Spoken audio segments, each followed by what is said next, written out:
안녕하십니까. 글로벌 코리안 포스트에서 전해드리는 글로벌 코리안 GK 뉴스입니다.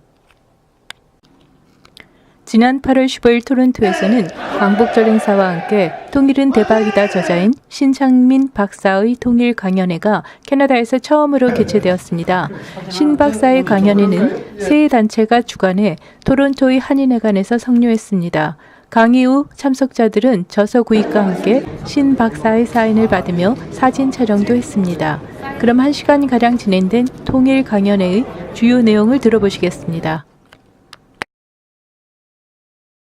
우리 소개해드릴 신창민 박사님은 미주, 그러니까 미국만 4번을 대도시를 순회 강연을 하셨습니다. 근데 한 번도 카나다에는 오실 기회가 없었어요. 그래서 토론토에 오늘 처음으로 통일은 대박이라는 깃발을 보여주시러 오셨습니다.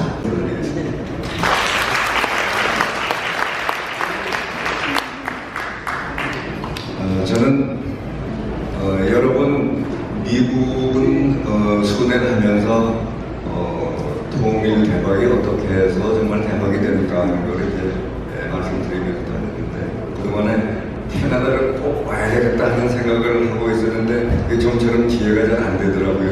근데 이번에 이렇게 이런 자리를 마련해 주셔서 너무 감사하고, 우리 통일이라고 하는 거는 그냥 때가 되면 오는 게 아니고 우리가 이제 만들어내야 되는 건데, 그런데 그러면은 직접 관계되는 사람들이나 더 생각을 하고 그렇게 되는 거지, 해외에 계신 분들과 그게 크게 관계가 되겠는가 이렇게 쉽게 생각도 할 수가 있습니다만은, 사실은 간략하게 말씀드리면은 통일에 대한 대가를 우리가 생각을 할 때 사실은 제가 이름을 맨 처음에 그냥 비용이라고 이렇게 붙였습니다만은, 사실은 저건 통일에 대한 투자입니다. 투자가 맞는 얘기입니다.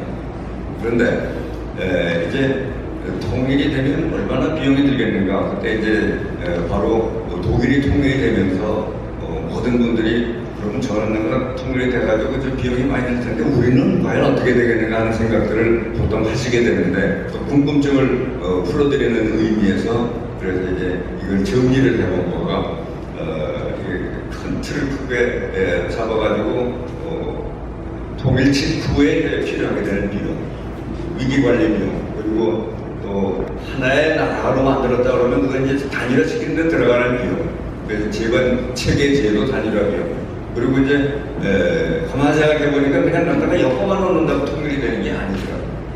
남북 간의 소득 격차가 너무 크고 생활의 그 정도가 너무 다르기 때문에 어느 정도는 대화로 좀 축적이 되는 겁니다. 그래서 이거는 전반적으로 볼 때 이건 통일 비용이 아니고 통일을 위한 투자다, 이거 보는 거가 더 맞는 얘기입니다. 그런데 이제 보통 투자라고 하면 손익 계산해서 수지 안 맞으면은 안 하는 건데, 지금 이 경우는 북측 경제에 일어나잖아 올려야 되는 거기 때문에 반드시 투입을 해야 되기 때문에 반드시 우선 저걸 지출해야 된다는 뜻에서 제가 이제 맨 먼저 비용이라고 저 속에 넣어놨는데, 이제 국제금융기구에서는 이 저개발 국가한테 그 경제개발을 위해서 장기 저리 차원을 주는 것들이 이제 여러 가지 형태가 있습니다. 그래서 그런 부분을 얻어오는 거가 이제 1%. 그리고 나머지 4%가 남는데, 근데 누구든지 강제로 뭐 이렇게 걷어가는 걸 싫어하기 때문에, 세금을 이렇게 하는 걸 싫어하니까 그 네 중에서 하나만 세금으로 하고 나머지 셋은 국채를 발행하는 걸로 해서, 근데 이 국채라고 하는 거는 한꺼번에 상환하는 게 아니고 원리금 상환이 새로 세대를 거치면서 이렇게 하는 건데, 근데 이 통일을 하게 되면은 통일 시점에 살았던 사람만 이득이 되는 게 아니고, 이건 대를 내려가면서 하면 이득을 보는 거니까, 그러니까 이건 같이 내용을 분담한다 하는 차원에서 또 합리적이다 그런 생각에서 3%는 국채를 발행해서, 그건 내가 원리금 생각하면서 국채를 산 사람도 이제 부담하게 되는 거니까, 그래서 7%는 이제 이렇게 해결을 했을 때, 그러면은 실제로 개인한테 부담으로 가는 건 1%라고요. 그러면은 쉽게 10,000원의 소득이 있을 때 만에서 1%라면 100원입니다.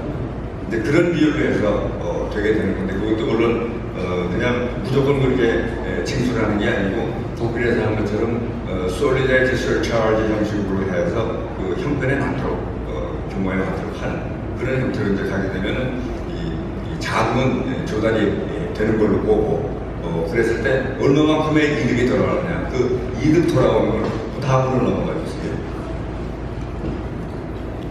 바로 여기서 이제 이득이 오게 되는데 이거를 한꺼번에 이득이 너무 많이 여러 형태로 오기 때문에 한꺼번에 이렇게 뭉뚱그려서 말씀드리기가 어려워요. 그러니까 세 가지로 이제 분류를 했습니다. 뭐냐면은 통일이 되는 바로 그 시점에 그 순간에 얻게 되는 이득.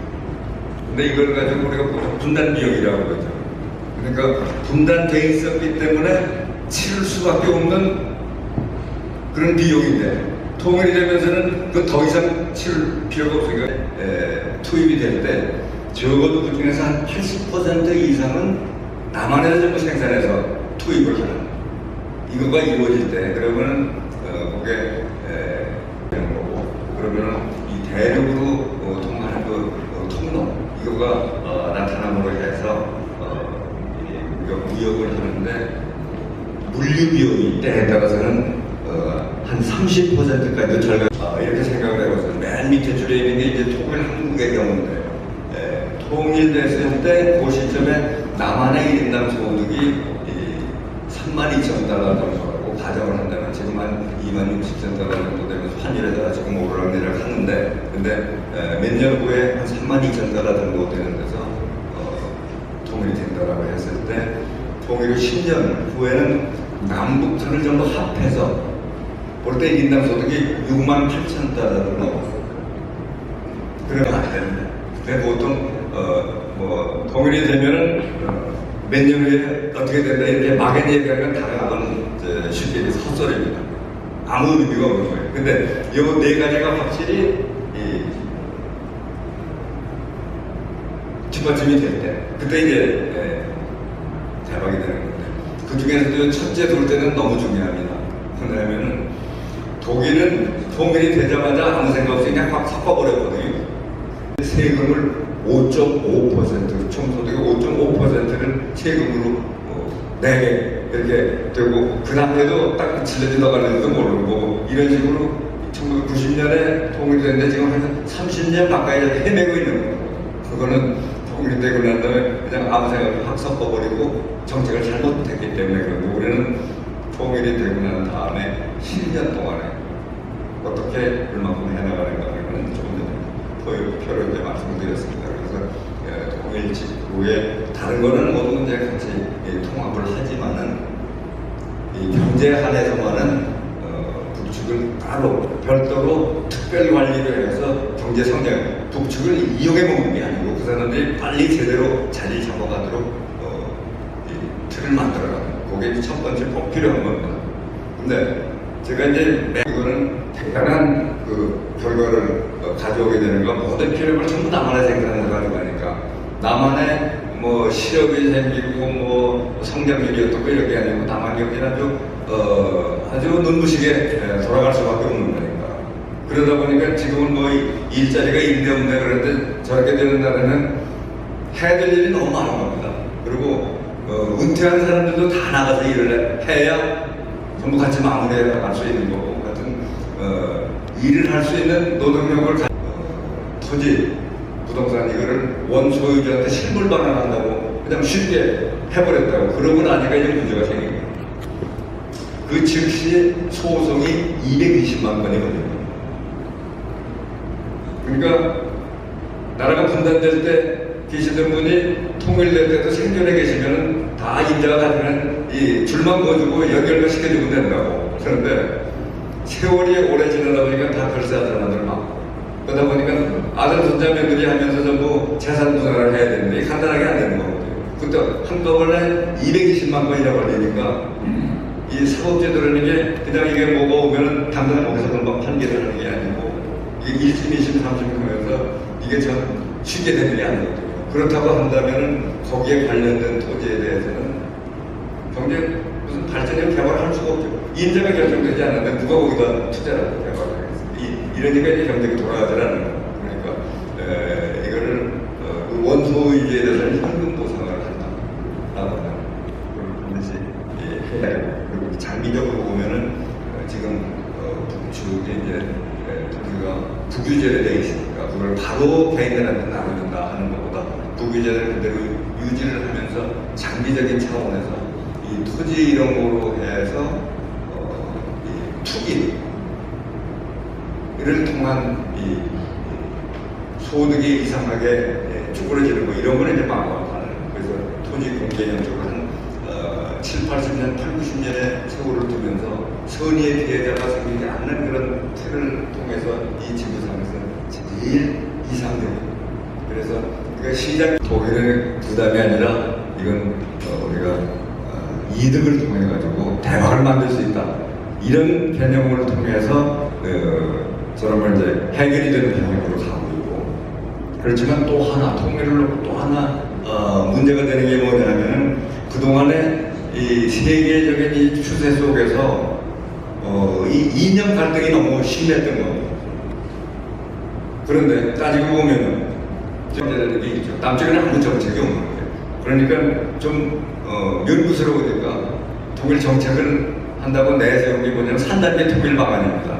가야라면 이렇게 되지도 않은 소리 갖다가 넣어가지고 하는 거가 아니고 실제로 통일을 이룰 수 있는 그 길을 이제 말씀드리려고 하는데, 근데 저쪽에서 통일로 가는 길은 저쪽 주민들을 향해서 가는 진정성, 그게 이제 중요한 게 되는 겁니다.